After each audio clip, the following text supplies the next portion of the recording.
নমস্কার। শুভশ্রী গাঙ্গুলি নাম তো সুনা হি হোগা। এই মহিলার বক্তব্য সিংহ দুর্গার বাহন, মমতার পায়ের তলায় ঠাঁই হবে। কার ঠাঁই হবে?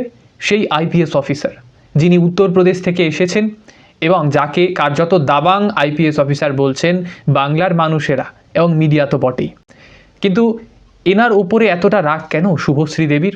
কার্যত এই যে পুলিশ অফিসার, ইনি কি কোনো মৌচাকে ঢিল মেরেছেন, নাকি কারোর যে বেড়ে দেওয়া ভাত সেই ভাতের উপরে পা দিয়ে ফেলেছেন?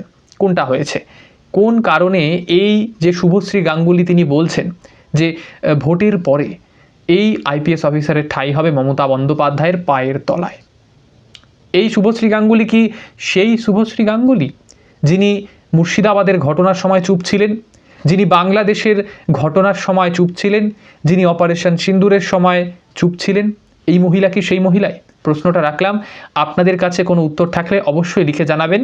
আর এনাকে নিয়ে যত কম মন্তব্য করা যায় ততটাই ভালো, কারণ পশ্চিমবঙ্গে দাঁড়িয়ে ক্ষমতা চেঞ্জ হওয়ার পাশাপাশি ইন্টেলেকচুয়ালস বা বলুন যে ভদ্রলোক বলা হয় পাতি বাংলা ভাষায়, আবার অনেকে বলে থাকেন পরজীবী, সেই পরজীবীরা বা বুদ্ধিজীবীরা কিন্তু তাদের সাইড চেঞ্জ করে ফেলেন, তাদের ভাবনার যে চাবিকাঠি সেই চাবিকাঠি বদলে ফেলেন।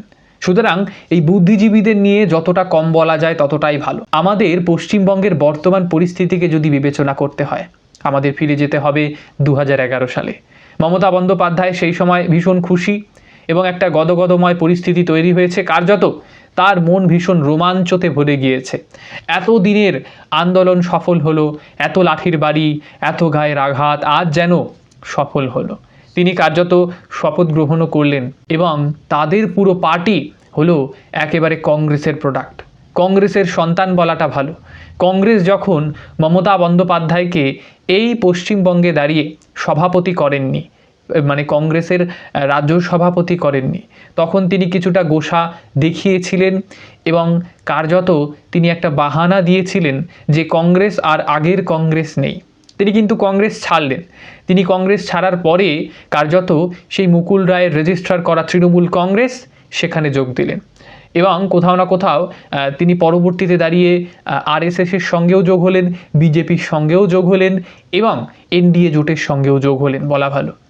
কিন্তু তিনি বর্তমানে দাঁড়িয়ে অস্বীকার করেন যে বিজেপিকে, আরএসএসকে আর এই কংগ্রেসই বাকে। সবটাই আজকের আমাদের প্রতিবেদনের বিষয় হতে চলেছে। নমস্কার, আমি মানিক মণ্ডল, আপনারা দেখছেন ভারতীয় বাঙালি ইউটিউব চ্যানেল।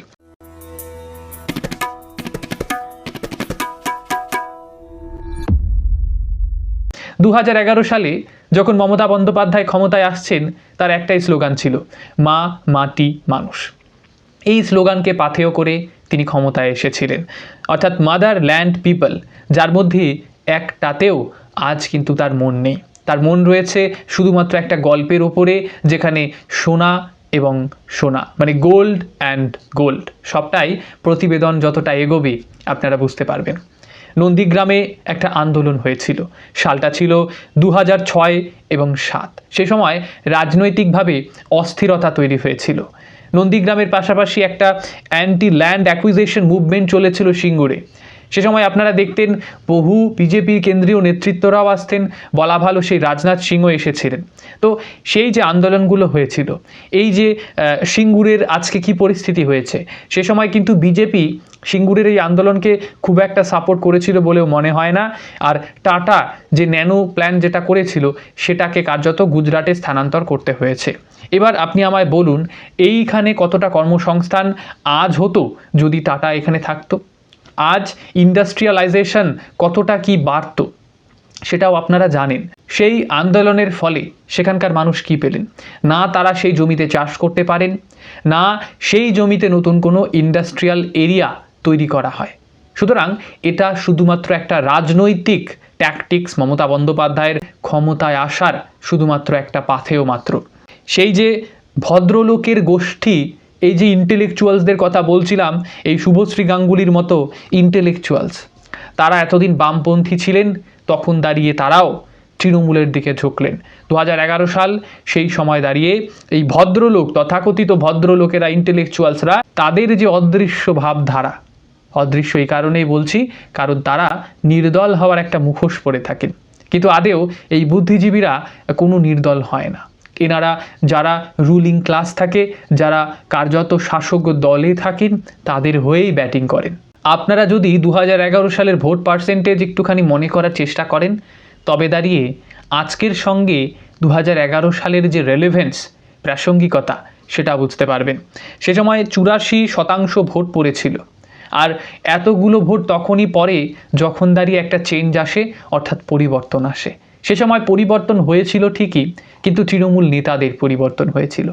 আপনাদের গত ভিডিওতেও বলেছিলাম যে লোকটি বারে বারে সাইকেলের চেন ওঠাতো, তার সাইকেলের ব্রেক কষতে খুব অসুবিধে হতো, কারণ ব্রেকের যে শুগুলো থেকে থাকে, মানে ওই স্পঞ্জি টাইপের, সেগুলো ঘষে ঘষে একেবারে পাতলা হয়ে গিয়েছে, মানে আর ব্রেক লাগে না। তো সেই সাইকেলওয়ালার তৃণমূল নেতা আজ ফরচুনার ছাড়া ঘোরেন না, আজ হ্যারিয়ার, টাটা হ্যারিয়ার ছাড়া ঘোরেন না। যত রকমের বিলাসিতা রয়েছেন তারা কিন্তু সেইগুলো এনজয় করে থাকছেন বর্তমানে। কিন্তু ওই যে অতি লোভ, সেটাই হয়তো আজকের দিনে দাঁড়িয়ে তৃণমূল কংগ্রেসের কাছে সবথেকে বড় চ্যালেঞ্জ। যত দিন এগোচ্ছিল ততই তৃণমূল নেতাদের পরিবর্তন হচ্ছিল। সারদা গ্রুপ পঞ্জি স্ক্যাম আপনাদের মনে আছে, 2013 সালে এটা হয়েছিল এবং বলা হয়ে থাকে one of the largest financial scandals in India হলো এই সারদা গ্রুপ পঞ্জি স্ক্যাম। এবং এখানে অনেক মানুষেরা, ইনভেস্টার্স যারা ছিলেন, তারা কিন্তু তাদের যে সেভিংস, সেই সেভিংসের টাকাগুলোকে এইখানে হারিয়েছিলেন। সুতরাং পশ্চিমবঙ্গে দাঁড়িয়ে তৃণমূল সরকারের আসার মাত্র 3 বছরের মাথায় এত বড় একটা স্ক্যাম হয়ে গেল। এরপরে একটা স্টিং অপারেশন চলেছিল, আপনারা জানেন, যেটা 2016 সালে হয়েছিল। সে সময় নারদা স্টিং অপারেশন করা হয়েছিল এবং এই স্টিং অপারেশন কার্যত বিধানসভা ভোটের আগে করা হয়েছিল। সেখানে তৃণমূলের তাবর এমপিদেরকে কাগজে মুড়ে কিছু কিছু নিতে দেখা গিয়েছিল। কেউ প্রকাশ্যে নিয়েছিলেন, আবার সেই ফুটেজগুলোকে কোনো একজন নেতা, যিনি এখন তৃণমূল কংগ্রেসে রয়েছেন, বলা ভালো যে লুঙ্গি বাহিনীর পা দিয়ে লাথি খাওয়া এবং একেবারে সেই কচু বনে গিয়ে পড়া। একটা গান রয়েছে না, কচু বনে হেগে গেল কালো কুকুরে। আপনাদের সেই গানটির কথা মনে পড়ে যাবে যখন আপনারা অতীতের সেই ভিডিও দেখবেন।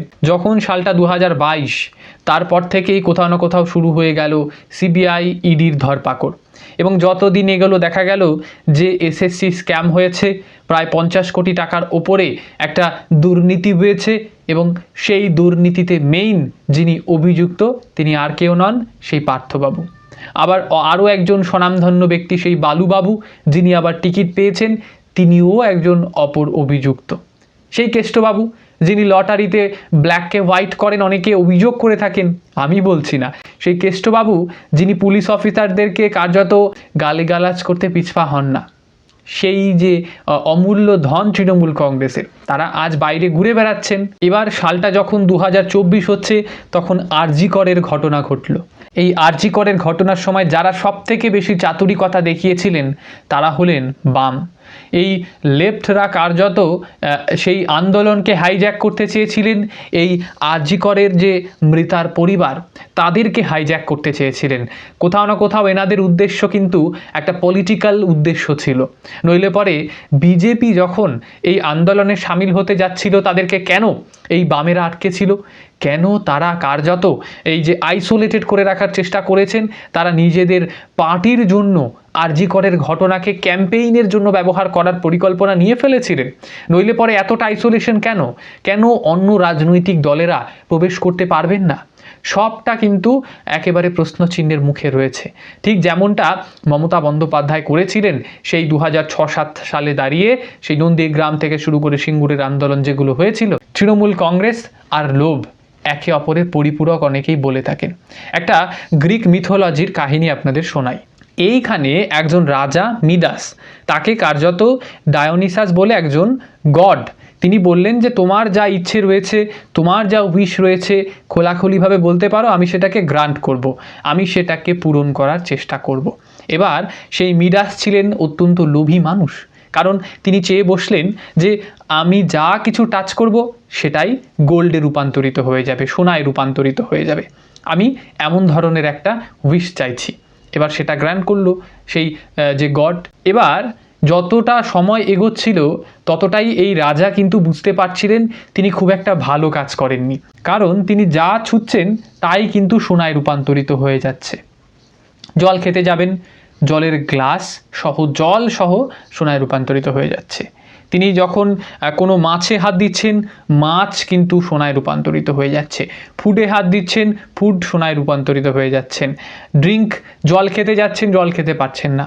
এমনকি তার নিজের আদরের মেয়ে, তাকে হাত দিচ্ছেন, তাকে আদর করার চেষ্টা করছেন, তার মেয়ে পর্যন্ত গোল্ডে রূপান্তরিত হয়ে যাচ্ছে, অর্থাৎ লাইফলেস, মানে জীবন তার থাকছে না, সোনায় রূপান্তরিত হয়ে জড়বস্তু হয়ে যাচ্ছে। এই হচ্ছে অতি লোভের ফল। মমতা বন্দ্যোপাধ্যায় এবং তার তৃণমূল কংগ্রেস ভীষণ লোভ দেখিয়েছিলেন।